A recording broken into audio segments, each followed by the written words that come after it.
नमस्कार, मैं हूँ सार्थक। आप देख रहे हैं टीएफडी इंडिया न्यूज़ 24 एंड आज हमारे साथ जुड़े हैं श्याम गिरी जी कुछ डिस्कस करने के लिए। नमस्कार सर। नमस्ते सार्थक।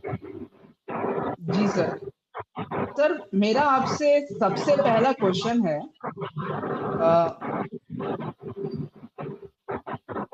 पर्यावरण मंत्रालय कैबिनेट मंत्री भूपेंद्र यादव के 4 अधिकारी का इस्तीफा रातों रात, ये क्या चल रहा है मोदी सरकार में? बता सकते हैं सर आप प्लीज? देखिए सार्थक, आज सुबह ही मैंने इस पर एक कार्यक्रम भी किया था। इसको लेकर के भूपेंद्र यादव जो है वह मोदी के बहुत खासम खास में से एक है। जब नरेंद्र मोदी प्रधानमंत्री बने तो भूपेंद्र यादव को दिल्ली शिफ्ट कर लिया गया। अब पर्यावरण एवं वन मंत्री हैं, या पर्यावरण की जिम्मेदारी सब इनके अंदर है। हर कैबिनेट मंत्री का जो होता है, जो कैबिनेट रैंक के मंत्री होते हैं, उनका एक ग्रुप होता है। वह उसमें अफसर होते हैं, निजी सचिव होते हैं। निजी सचिव यानी कि जो अधिकारी जितने होते हैं, सरकारी अधिकारी जो होते हैं, उनके बाद में निजी सचिव जो होते हैं ना, पर्सनल सेक्रेटरी जिसको करते हैं, यह लोग बैठ करके विचार करते हैं कि हाँ क्या सही है क्या गलत है। उसके बाद मिनिस्टर उस पर मतगणना करते हैं। उसके बाद कुछ फाइनलाइज होता है, डिसीजन होता है, मतलब आखिरी फैसला इन्हीं लोगों का होता है। अचानक रातों रात भूपेंद्र यादव के 4 टॉप रैंक के सचिव, प्राइवेट सेक्रेटरी अमर सिंह नाम है, उनका इस्तीफा हो जाता है। एडीएल प्राइवेट सेक्रेटरी है आयुष शर्मा, उनका इस्तीफा हो जाता है।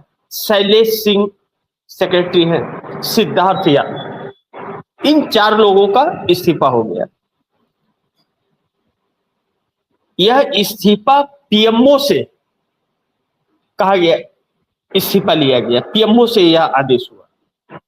बहुत बड़ा एक सवाल यह है कि हमारे देश के प्रधानमंत्री भारत में है नहीं, वह विदेश दौरे पे है, मलेशिया गए और बाकी कई देशों का दौरा कर रहे हैं। प्रधानमंत्री से कभी किसी ने सवाल नहीं किया और उन्होंने जवाब नहीं दिया कि विदेश किस लिए जाते हैं, विदेश जाने से देश को क्या लाभ हुआ। कोई किसी से कोई सवाल पूछने वाला नहीं। खैर वह बात अलग है, नहीं जवाब देते हैं जनता, उसका आम पब्लिक उसका फैसला करेगा क्या है। लेकिन इन 4 अधिकारियों के इस्तीफे इतने महत्वपूर्ण है, इससे यह साबित होता है सरकार में सब कुछ ठीक नहीं है। क्योंकि भूपेंद्र यादव वही हैं कि 2020 में इनको बीजेपी ने भेजा था बिहार प्रभारी बना करके, तो इन्होंने एक चिराग मॉडल वहां पर नियुक्त किया था नीतीश कुमार को खत्म करने के लिए, पूरी तरह से उनका राजनीतिक कैरियर तबाह करने के लिए।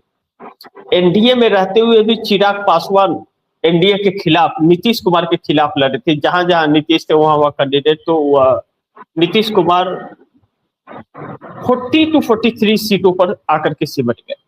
लेकिन 43 सीट उनकी इतनी महत्वपूर्ण थी कि उनके बगैर किसी की सरकार नहीं बन सकती थी।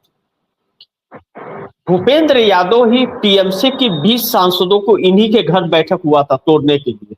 यही 5-5 करोड़ रुपया फिक्स हुआ था, 30 करोड़ 50 करोड़ फिक्स जो हुआ था, यही थे उसके बीच इनके साथ में तस्वीर आई हुई थी। साफ तौर पर पहली बार देश के अंदर यह तस्वीर आई कि भारतीय जनता पार्टी का, नरेंद्र मोदी के कैबिनेट का मंत्री विपक्ष के पार्टी का सांसद को तोड़ा बैठा करके अपने घर में। और बहुत दुर्भाग्य है कि टीवी चैनलों में लाइव कमेंट्री चल रही थी कि टीएमसी के ये सांसद पहुंचे भूपेंद्र यादव के घर पर, टीएमसी के वो सांसद पहुंचे, अलग अलग तस्वीर चलते। लेकिन इससे मैंने यह बात इसलिए अपने दर्शकों को बताई कि दर्शकों को पता होना चाहिए कि भूपेंद्र यादव जो है कैबिनेट मंत्री, इनकी पहुंच कितनी बड़ी है, इनके पास ताकत कितनी बड़ी है। मैं इसलिए ये चीज बताई। अब आते हैं हम लोग मूल मुद्दे पर कि चल क्या रहा है। आपने कहा कि सरकार में चल क्या रहा है। अमर सिंह का इस्तीफा सामान्य नहीं हो सकता। और आयुष शर्मा, शैलेश सिंह और सिद्धार्थ यादव का भी सामान्य नहीं हो सकता। यह हाई रैंक के अफसर्स हैं। चर्चा इस बात की है कि इनमें से इन चारों ने कुछ काम था, उस काम को करने से मना कर दिया है। सरकार की तरफ से कुछ आदेश थे, उन कामों को करने के लिए, हस्ताक्षर देने के लिए, परमिशन देने के लिए साफ इनकार कर दिया कि मैं ऐसा नहीं कर सकता। ऐसे में सबसे पहला इस्तीफा अमर सिंह ने खुद इस्तीफा दे दिया और आयुष शर्मा का भी इस्तीफा स्वयं हो गया, इन लोगों ने दे दिया। बाकी दो को, शैलेश और सिद्धार्थ को ट्रांसफर कर दिया गया दूसरे जगह। इससे एक कनेक्शन लग रहा है कि अडानी, जो नरेंद्र मोदी के बहुत खास है, अडानी को लेकर के पार्लियामेंट में चर्चा भी आप नहीं कर सकते, उनका नाम लेना वर्जित है। और अंबानी का, यह सिर्फ मोदी सरकार में, ऐसा नहीं कि हम लोगों ने देखा है कि हैदराबाद का सत्यम कंप्यूटर था, उसको महिंद्रा टेक ने किया, उसकी भी चर्चा पार्लियामेंट में होती थी। या और भी बहुत सारे ऐसे उद्योगपति रहे जिसको लेकर के पार्लियामेंट में चर्चा होती है अगर गड़बड़ होता है, जिस कंपनी के घोटाले से सरकार की अर्थव्यवस्था पर फर्क पड़ता है, वैसे लोगों की चर्चा होती है और उसके लिए कानून भी बनाए जाते हैं और उसकी गिरफ्तारियां भी होती है, जांच भी होती है। लेकिन मोदी सरकार में ऐसा नहीं हुआ। कहा यह जा रहा है कि इन चारों अधिकारियों ने गौतम अडानी को पर्यावरण के मामले में क्लीन चिट देने से इनकार कर दिया, नहीं दिया है। कुछ दिन पहले सार्थक आपने देखा होगा और हम लोगों के चैनल पर भी यह खबर चला था कि राहुल गांधी अंडमान निकोबार गए हुए थे।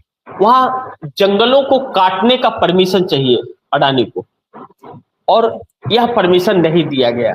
इस तरह की चर्चा चल रही है। अभी इसको आधिकारिक तौर पर तो हम लोग नहीं कह सकते कि आधिकारिक तौर पे कहे कि यही रीजन होगा देने का, नहीं, यह कयास लगाए जा रहे हैं और चर्चा इस तरह की अच्छे अच्छे जानकार इस बात पर चर्चा करने के लिए मजबूर है। नहीं तो भूपेंद्र यादव के प्राइवेट सेक्रेटरी का इस्तीफा यूं ही नहीं हो जाएगा। तो ऐसे में एक सवाल सरकार के ऊपर उठ खड़े हुए, अब सरकार आगे क्या करती है। लेकिन यहीं पर सीमित नहीं होने वाला है, इसके बाद और भी बहुत इस्तीफे होने जा रहे हैं सरकार के अंदर, इस तरह की बात कही जा रही है। और कभी भी और भी बहुत सारे अधिकारी इस्तीफा दे सकते हैं, सिर्फ इसलिए कि वह सरकार जो बोल रही है वह करने को तैयार नहीं है, यानी कि कुछ गलत चल रहा है। अब ऐसे में आप देखिए सार्थक, मैं आपको बताऊं कि मिनिस्ट्री जो है, जब हमारे सड़क एवं परिवहन मंत्री नितिन गडकरी हैं, राजनाथ सिंह हैं, पेट्रोलियम मंत्री हरदीप सिंह पुरी है, वित्त मंत्री निर्मला सीतारमन है और विदेश मंत्री एस जयशंकर है, शिक्षा मंत्री धर्मेंद्र प्रधान है, इन लोगों के ऊपर भी गाज टपके होते। इन लोगों को तो इसलिए हटाया जाएगा कि यह लोग अब सरकार की साख बचानी है, मुंह छिपाना है। जैसे मुंह छिपाने के लिए कोई कपड़ा आगे लगाइए, दीवार के पीछे छिप जाइए, तो इसको धार बना रही है मोदी सरकार। कुल मिलाकर के यह चीज है। लेकिन अंदर अंदर बहुत डरी हुई है सरकार और बहुत बड़ा राज इस देश से छिपाया जा रहा है, जो सामने आएगा अगर तो पूरा देश हिल जाएगा, क्या पूरी दुनिया मुंह खोली रह जाएगी। ऐसा कुछ राज है जिसको छिपाने की कोशिश की है, क्योंकि हर व्यवस्था गड़बड़ हो रही है और आम जनता के साथ धोखा हो रहा है। इस बात से इनकार, इन चार इस्तीफों ने पूरी तरह से सरकार के ऊपर सवाल खड़े कर दिए हैं। अब देखना है यह बात कहां तक बढ़ती है और इसके मायने क्या हैं। आने वाले दिनों में यह भी खुलासा होगा क्यों हुआ, क्या घोटाला था, क्या कारण था। जैसे आरबीआई के पूर्व गवर्नर को लेकर के जिस तरह से बातें हुई थी, रघुनाथ राजन को लेकर के उन्होंने खुद इस्तीफा दे दिया था। वह नरेंद्र मोदी की नीतियों से खुश रहे थे, नरेंद्र मोदी जो आरबीआई को ऑर्डर कर रहे थे वह मानने को तैयार नहीं थे, तो उन्होंने इस्तीफा देके चला गया। बाकी जो आए सब मोदी की बातें सुनते रहे। वही हाल यहाँ पर हुआ है इन अफसरों के साथ में। और इन अफसरों के इस्तीफा देने के बाद में कौन आता है, क्या वो भ्रष्ट अफसर आते हैं या कौन अफसर है, यह देखना बड़ी महत्वपूर्ण है। जी सर। जी, इसी से मेरा दूसरा सवाल है आपसे। बंगाल में बढ़ रहा है बवाल, हिंसक झड़प के बीच बीजेपी सरकार परेशान, जनता सड़क पर है। हालत सुधारने की जिम्मेदारी लेगा कौन सर? देखिए, सार्थक, पश्चिम बंगाल के अंदर जब से भारतीय जनता पार्टी की सरकार आई है, 4 जून को रिजल्ट आया था, शुभेंदु अधिकारी सीएम बन गए। यह सरकार जब से आई, सरकार चली नहीं है बंगाल के अंदर, मारपीट झड़प यह सब कुछ चल रहा है, अपराध बढ़ते जा रहे हैं। अभी तक भारतीय जनता पार्टी ने अपने कार्यकर्ताओं से ममता बनर्जी के टीएमसी के लोगों को मारवाया, पिटवाया, बुलडोजर चलाया, दफ्तरों पर कब्जा किया, टीएमसी के हिंसक झड़प इन सब बीच में हुई। टीएमसी के कार्यकर्ताओं को चुन चुन कर पदाधिकारियों को अंडे टमाटर से मारे गए, अभी भी जगह जगह पे चल रहा है। लेकिन जिस बच्चे के साथ में दुष्कर्म हुआ, इसको लेकर के बंगाल की जनता एक हो गई है, और बंगाल की जनता एक हो गई है तो अब वह जो बागी गुट है ना, बागी सांसद और विधायक जो है, उन लोगों का जीना दुश्वार हो गया है। उन लोगों को लोग भगा रहे हैं। आप समझ गए कि यह सब चोर है। क्या नाम है कि जो ममता को जिस तरह से इन लोगों ने धोखा दिया है, बंगाल की जनता समझ गई है। और जो अभी बवाल यह मचा हुआ है कि बच्ची के साथ जो हुआ है, कुछ गाइडलाइंस हैं, यूट्यूब के कुछ गाइडलाइंस है जो कि प्लेटफॉर्म पे वह नाम यूज नहीं कर सकते। लेकिन एक चीज तो है कि जनता यह समझ गई है कि भारतीय जनता पार्टी सरकार अच्छी नहीं है। बंगाल के अंदर यह समझ लोगों को 2 महीने के अंदर आ गया। दूसरा बड़ी महत्वपूर्ण है कि जो झड़प हो रहा है, अब भारतीय जनता पार्टी के लोग टारगेट हो रहे हैं। अब भारतीय जनता पार्टी के पीछे वो लोग पड़ गए हैं। इस घटना में, बच्ची की घटना में अब इंसाफ चाहिए लोगों को, और यह सिर्फ आश्वासन चल रहा है। कहा जा रहा है कि जो आरोपी है, मुख्य आरोपी है, वह आरोपी, उस आरोपी को भारतीय जनता पार्टी, शुभेंदु अधिकारी की सरकार बचा रही है, यह आम जनता का कहना है। अब बचा रही है तो कार्रवाई किसके ऊपर होगी? अब इसका जवाब सरकार नहीं दे रही है। सरकार जो होती है या पुलिस जो होती है, सार्थक, अगर पुलिस चौकी जो होती है, उसके एरिया में जितने लोग होते हैं, चाहे बिजनेसमैन हो, चाहे रंगरूट टाइप के लोग होते हैं, कुछ बदमाश गुंडे लोग होते हैं, कुछ झगड़ीले लोग होते हैं, कुछ चोर होते हैं, उन लोगों के पास एक एक चोरों की लिस्ट रहती है। कौन किस एरिया में कहां चोरी कर रहा है, यह जानकारी पूरी होती है। कौन गंदे चरित्र का कौन व्यक्ति है, यह सारी जानकारियां पुलिस स्टेशन के अंदर होती है। इन लोगों के गुप्तचर हर जगह होते हैं। आपको अगर मैं सीधी भाषा में बताऊं तो एक छोटे से अगर गांव है, वहां पे अगर 200 लोग रहते हैं, उस गांव में भी पुलिस स्टेशन के गुप्तचर होते हैं। मतलब इतनी बड़ी पकड़ होती है। इसका एक बहुत बड़ा नेटवर्क होता है, जो अब हम लोग मीडिया में इस्तेमाल करते हैं सूत्रों के हवाले से। तो सूत्रों को हवाले का मतलब कि हम लोगों के लोग हर जगह होते हैं। रिपोर्टर हो ना हो, गुप्तचर जरूर होते हैं हर जगह। किसी न किसी को रखा जाता है, किसी न किसी से संबंध बनाया जाता है, या एक रिपोर्टर दूसरे रिपोर्टर के जरिए उसके सूत्रों के हवाले से खबर, लेकिन होते हर जगह है। बिना उसके खबर नहीं मिलती किसी को, और न तो वो होती है। तो सरकार को इतना वक्त अगर लग रहा है, इसका मतलब सरकार लिपापोती कर रही है। और बंगाल में पहली बार फर्जी एनकाउंटर हो रहा है। आरोपी कोई और है और किसी और का फर्जी एनकाउंटर कर दे रहे हैं। यह सारी चीजें अब लोगों को पसंद नहीं आ रही है। इस पर लोगों ने क्या किया है, अब सार्थक, इस पर लोगों ने रिएक्ट करना शुरू कर दिया है।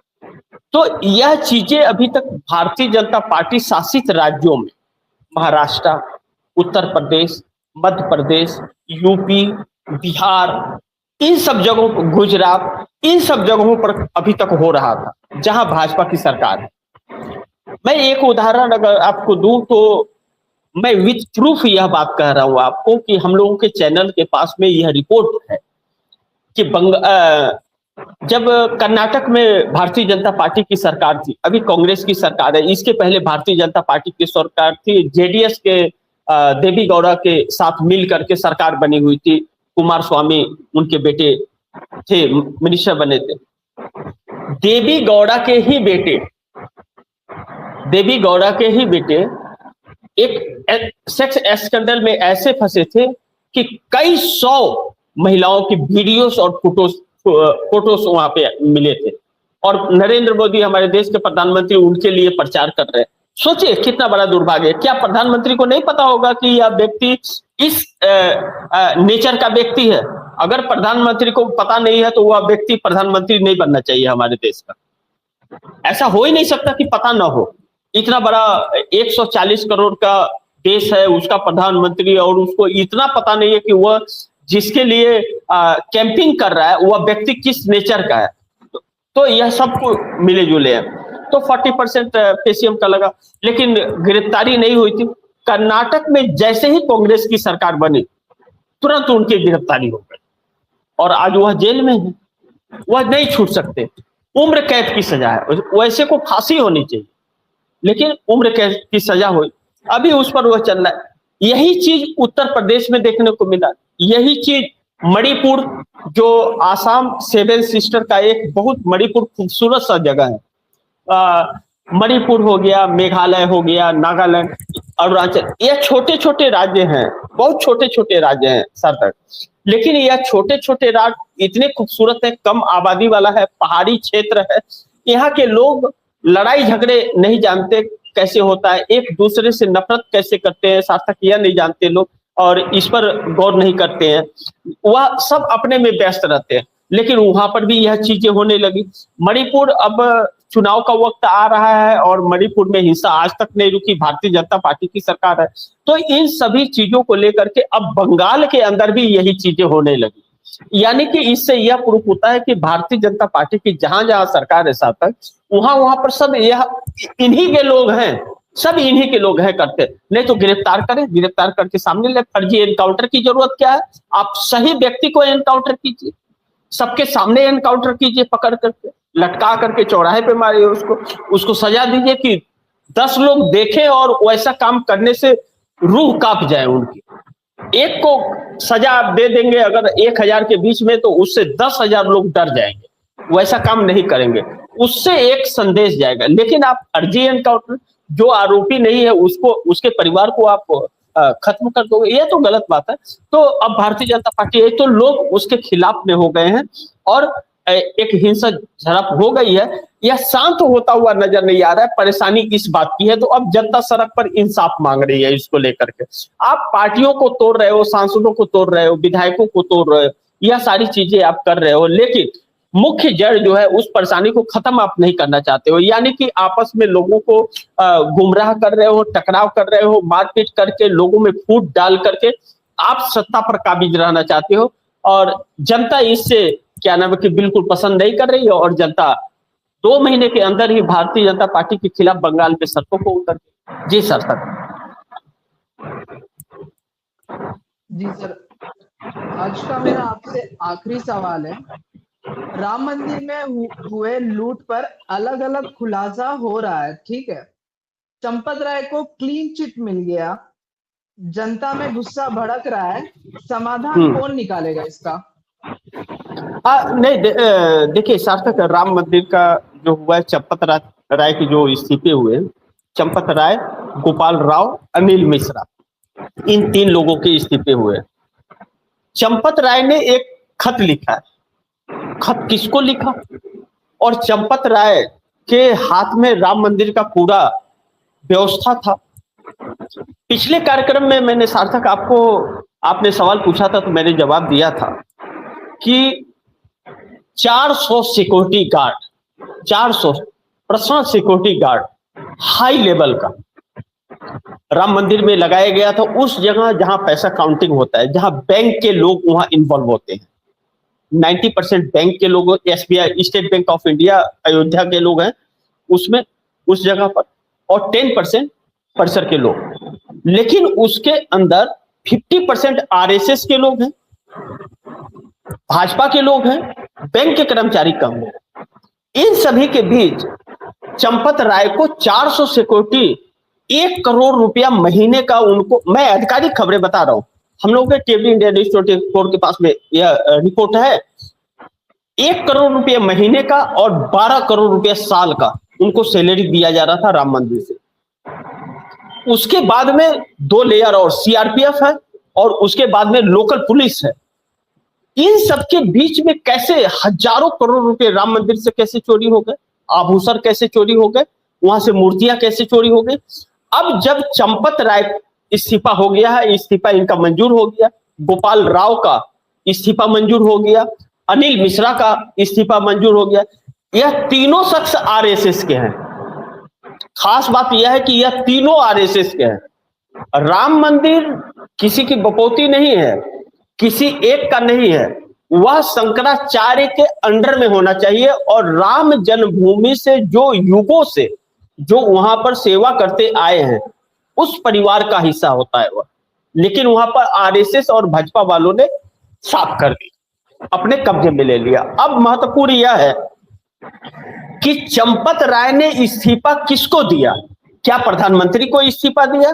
सुप्रीम कोर्ट ने अपने जजमेंट में या फैसले में लिखा था कि प्रधानमंत्री कमेटी बनाएंगे राम मंदिर के लिए। जब फैसला आया, उस समय chief justice of India Gogoi थे। उस फैसले के बाद में गगोई का कार्यकाल खत्म होता है, उनको राज्यसभा सांसद बना करके भारतीय जनता पार्टी पार्लियामेंट में भेज देती है। इससे यह साफ होता है कि गगोई ने सरकार के पक्ष में किया। अब बड़ी महत्वपूर्ण बिंदु यह है सार्थक कि चंपत राय ने इस्तीफा किसको दिया और चंपत राय के इस्तीफे किसने स्वीकार किए? आरएसएस ने किए, भारतीय जनता पार्टी ने किया, या प्रधानमंत्री ने किया? प्रधानमंत्री तो भारत में है ही नहीं, वह तो मलेशिया गए हुए हैं दौरे पर, कई राज्यों के कई देश के दौरे पर निकले हुए। तो इस्तीफा स्वीकार किसने किया? यह बड़ी महत्वपूर्ण है और इसका बात खुलासा नहीं हो रहा है। किसी भी टीवी चैनल पर इसको नहीं दिखाया जा रहा है। सोशल मीडिया पर इसकी हमेशा चर्चा हो रही है, लेकिन गोदी मीडिया इस पर चर्चा नहीं कर रहा है। इससे लोगों के अंदर बहुत सवाल खड़े हो रहे हैं कि इस्तीफा दे करके, इनका इस्तीफा स्वीकार करके दूसरे को तो बना लिया गया है, दूसरे को बना लिया गया, फिर इनसे बड़े डकैतों को बैठा दिया गया, लेकिन इनका क्या? तो अब चंपत राय के ऊपर चोरी का आरोप तो लग गया, गोपाल राव के ऊपर भी लग गया, अनिल मिश्रा के ऊपर भी लग गया। अब चंपत राय खत लिख रहे हैं और चंपत राय आकर के सामने कह रहे हैं कि मैं मुंह खोलूंगा तो बड़े बड़े लोग फंसेंगे। अब मामला टूल पकड़ लिया कि वह बड़े लोग कौन है। अब इनके पीछे पड़ गए लोग। अब इस पर भारतीय जनता पार्टी कुछ नहीं बोल पा रही है, आरएसएस कुछ नहीं बोल पा रहा है, लेकिन जनता सब समझ रही है। और जनता जो समझ रही है सार्थक, जनता का समझना इनके लिए बहुत घातक पड़ेगा। कि मैंने आपके कार्यक्रम में, शायद कल के कार्यक्रम में मैंने आपको बोला था, आपने पूछा था, तो भारतीय जनता पार्टी सरकार के खिलाफ और मोदी के खिलाफ 86% देश की जनता हो गई है। अभी आपने पहले सवाल में पर्यावरण मंत्रालय कैबिनेट मंत्री भूपेंद्र यादव के उन अधिकारियों के बारे में पूछा, 4 लोगों के इस्तीफे हुए। यह तो अभी शुरुआत है, इस्तीफों की तो लाइन लगने वाली है इस सरकार के अंदर। कोई बचेगा भी क्या? यह सवाल है कि बचेगा कौन। यानी कि मुझे तो यह लगता है कि राहुल गांधी ने जो बयान दिया था कि 1 साल में सरकार गिर जाएगी और मोदी का इस्तीफा होगा, यह बातें सच होती हुई नजर आ रही है मुझे सार्थक। इसमें कोई शक नहीं होना चाहिए किसी को। जी सर। जी सर, थैंक यू। आपने सारे सवालों का पेशेंटली आपने आंसर किया एंड थैंक यू आज आपने ज्वाइन किया मेरे साथ। Thank you sir. बहुत बहुत धन्यवाद साहब, बहुत बहुत धन्यवाद।